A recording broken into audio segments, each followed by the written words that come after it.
Hey everyone, it's Sophie. I make videos about houseplants and books, and today we are doing a realistic book haul with a £25 budget. That's about $32 if you're from the US. I managed to get 6 books with that, and just to put that into perspective, if I had ordered new books off Amazon, I would have probably got about 2 books. I'm a massive mood reader, so naturally we've got 3 different genres here. We've got dark academia, we've got romance, and we've got horror. All of these books were from World of Books, which is where I buy the majority of my secondhand books. This video is not sponsored. I wish it was. World of Books, if you ever want to sponsor me, I would love to. They're great because they do revenue sharing with authors, and a lot of the time when we're buying secondhand books, we can feel guilty that we're not supporting the authors, but this still does. And also, they usually have a deal on for buy 3, get the 4th free. So let's kick things off with the 2 romance books that I got. I'm not usually a big romance reader. If anything, it's kind of a genre that I tend to avoid, but I'm trying to diversify my genres and find some romance books that I actually will enjoy reading, because I know there are some out there. I find that when I enjoy romance in books, it's usually not the main element of the book. It's usually like fantasy or dystopian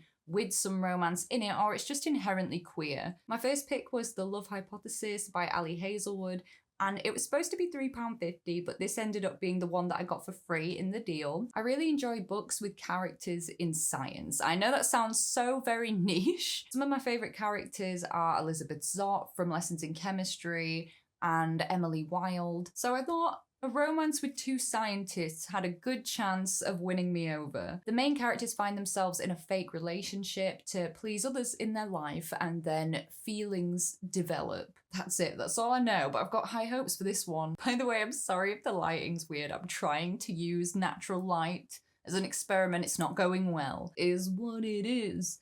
Is what it is. Then I got Lose You to Find Me by Eric J. Brown, and this one was $4.20.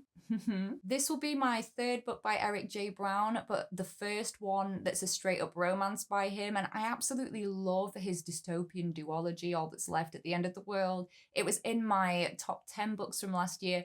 Absolutely love that one. So I think if anyone can do it, if anyone can make me like a romance book, it's gonna be him. I trust him. It's about a guy who's doing work experience as a server at a restaurant because he's trying to get into a culinary school, and he needs a letter of recommendation from his boss, but then his old crush joins the company and he's the one that has to train him, and shenanigans ensue. It sounds cute. Did I say 3 genres at the beginning of this video? There's 4 genres, right? I got 1 literary fiction book, and it's a Taylor Jenkins Reid book, and it's Carrie Soto is Back. It cost me £3.70, and it's about a retired tennis champion that gets back in the game and unretires herself after someone beats her tennis score or something like that. Clearly, and my sports knowledge is nothing. I never thought I'd pick this one up, but the first chapter of it was in the end of Malibu Rising, and I was just hooked. I just had to. I always call Taylor's work literary fiction with an edge, because she is just so good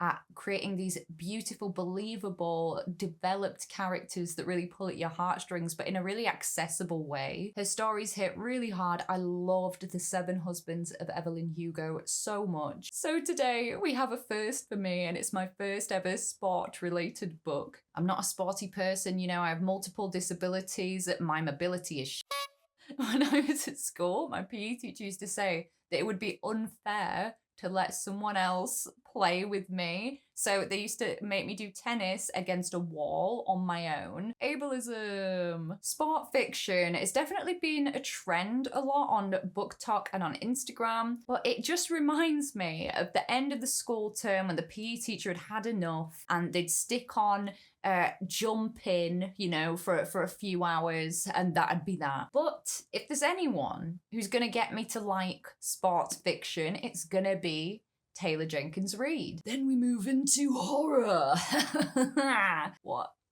What was that? Horror is my favourite genre. It's the genre that I write in. This month I've read some absolute horror bangers, and I'm hoping to continue that theme with Camp Damascus by Chuck Tingle. Oh, things are in this book that I didn't know were in this book. Brought to you by Paper. I paid £4.60 for this one. I've been told that this is the embodiment of queer rage. It's about a conversion camp called Camp Damascus, and I believe the main character is trying to take down the oppressive forces that they've been subjected to when they've gone to this conversion camp. I have been wanting to read this so badly for months since I first heard about it. I'm looking forward to this one. I'm interested to see how Chuck will handle this really delicate and really raw subject matter. Then I picked up Graveyard Shift by ML Rio. It's really funny because I paid £5 for this, £5.80, sorry, and I was expecting a big chunky book, and it was a real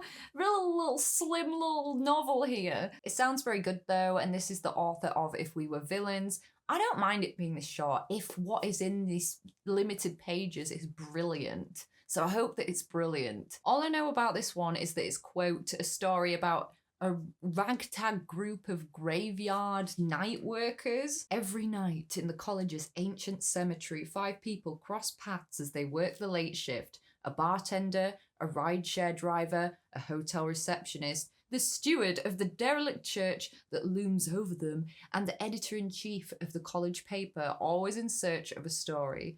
One dark October evening, in the defunct churchyard, they find a hole that wasn't there before, a fresh open grave where no grave should be. But who dug it?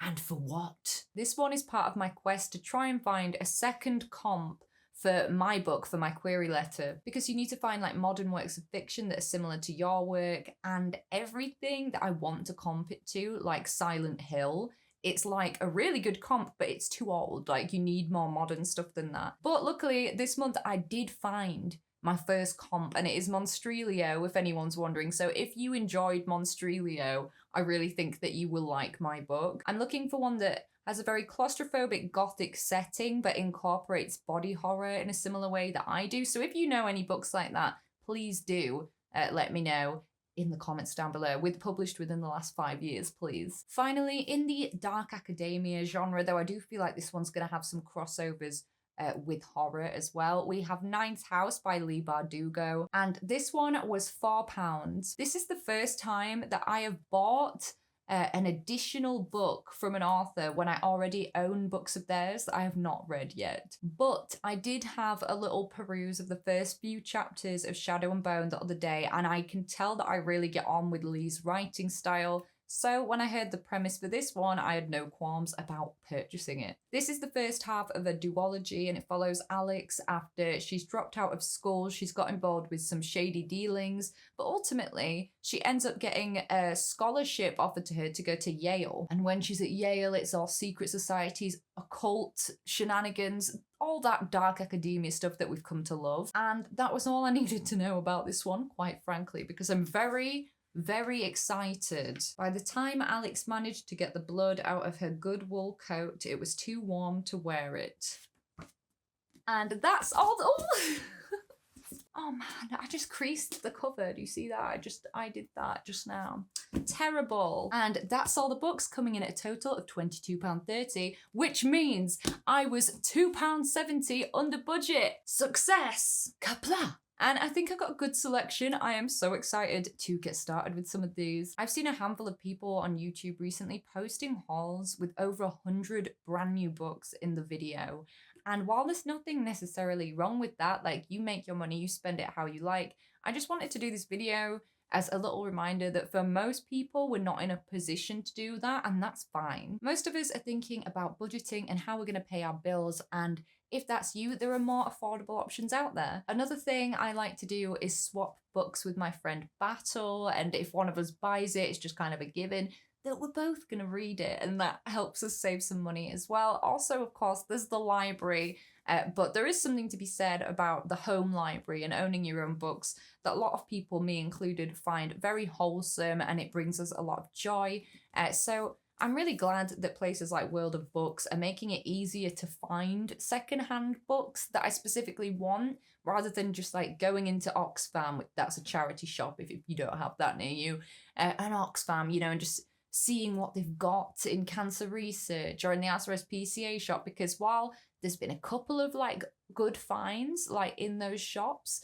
Really, like I don't ever find anything that I actually have on my want to read list, whereas having this directory, having all of these secondhand books at our fingertips, it really helps us to save the environment, still support the authors, and save our bank balance as well. But that being said, I do sometimes buy new books as well, and when that tends to be is either if I'm in an indie bookshop, like the other day, I went to the Bookish Type in Leeds, which I absolutely love. It's lovely. And another time that tends to happen is if an author I really love is coming out with a new book and I want to support their release day sales, then I will buy it through Amazon. One tip I have for saving money on the newer releases is if you pre-order a book on Amazon, it's actually usually a couple of pounds cheaper, even sometimes up to £5 cheaper to order the book before the release. So for example, I paid for my copy of Sunrise on the Reaping last month, but it comes out I think on the 22nd of this month, and pre-ordering saved me a little chunk of money, but it still supports Suzanne, it still supports her sales